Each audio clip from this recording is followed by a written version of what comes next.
আসসালামু আলাইকুম। এই মুহূর্তে দেখতে পাচ্ছি যে বানিয়ারছড়া এলাকায় বরৈতলী ইউনিয়নের অন্তর্গত বানিয়ারছড়ার এই এলাকার মধ্যে আপনার একটা পুরবী বাস চট্টগ্রাম অভিমুখী, আর একটা হচ্ছে আপনার এই তেলের গাড়ির সাথে কমপ্লিট হয়ে পুরোপুরি একেবারে খাদের মধ্যে পড়ে গেছে। এই মুহূর্তে আমরা দেখতে পারতেছি যে খাদের মধ্যে পড়ে গেছে। কাইন্ডলি আপনারা এই ভিডিওটা শেয়ার দেন এবং দ্রুত সহায়তা পাঠান। অলরেডি আর্মি কন্ট্রোলিং নাম্বারে কল করা হয়েছে। আপনারা কাইন্ডলি আশেপাশে যদি কেউ থেকে থাকেন তাহলে আপনারা কাইন্ডলি দ্রুত আশেপাশে চলে আসেন বানিয়ারছড়া এলাকায়। অলরেডি আর্মি কন্ট্রোল নাম্বারে ফোন করা হয়েছে এবং ওনারা আসবেন বলতেছেন। যদি কেউ আশেপাশে থেকে থাকেন তাহলে কাইন্ডলি দ্রুত চলে আসেন। পুরবী বাস পুরোপুরি উল্টে গেছে, কাইন্ডলি দ্রুত চলে আসেন। আর এবং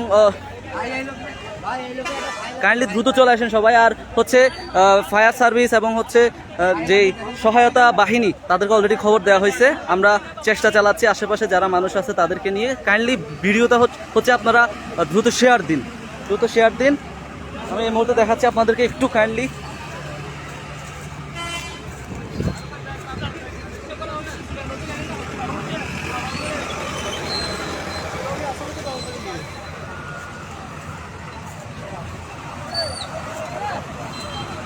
আপনারা ভিডিওটা শেয়ার দেন। আমরা হচ্ছে এই মুহূর্তে যাওয়ার সময় দেখতেছিলাম যে গাড়িটা হুট করে আমাদের সামনে পড়ে গেছে। একেবারে আমি ভিতরে ছিলাম না, যদিও আশেপাশে এখানে মানুষজন ছিল। আমি অলরেডি আর্মি কন্ট্রোল নাম্বারে ফোন করছি চকরিয়া উপজেলায়, ওনারা আসবেন বলতেছে। দেখা যাক, যদিও এখনো পর্যন্ত এসে উপস্থিত হন নাই। মাত্র 5 মিনিট আগে এই ঘটনাটি ঘটেছে। কাইন্ডলি আপনারা দ্রুত একটু যারা আশেপাশে আছেন যদি আসতে পারেন তাহলে খুবই ভালো হয়। এখানে আমার মনে হচ্ছে অনেক ক্ষয়ক্ষতির সম্ভাবনা দেখা দিচ্ছে, যদিও এখন পর্যন্ত কোনো ধরনের ক্ষয়ক্ষতি আমি এখনো পর্যন্ত লক্ষ্য করতেছি না, কারণ ভিতরে অসংখ্য মানুষ যাত্রী কিন্তু এখনো আছে।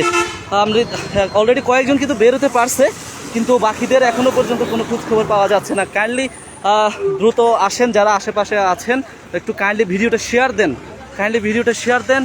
দেখতে পারতেছি আশেপাশের মানুষ অনেকেই চেষ্টা করতেছে যাতে গাড়িটাকে সোজা করা যায়, কিন্তু এখনো পর্যন্ত কোনো সহায়তা বাহিনী আমাদের কাছে এসে পৌঁছায় নাই বিদায় মানুষজনের কাছে কিন্তু এটি খুবই কষ্টসাধ্য হয়ে যাচ্ছে। অলরেডি যদিও ফোন করা হয়েছে, কাইন্ডলি আপনাদের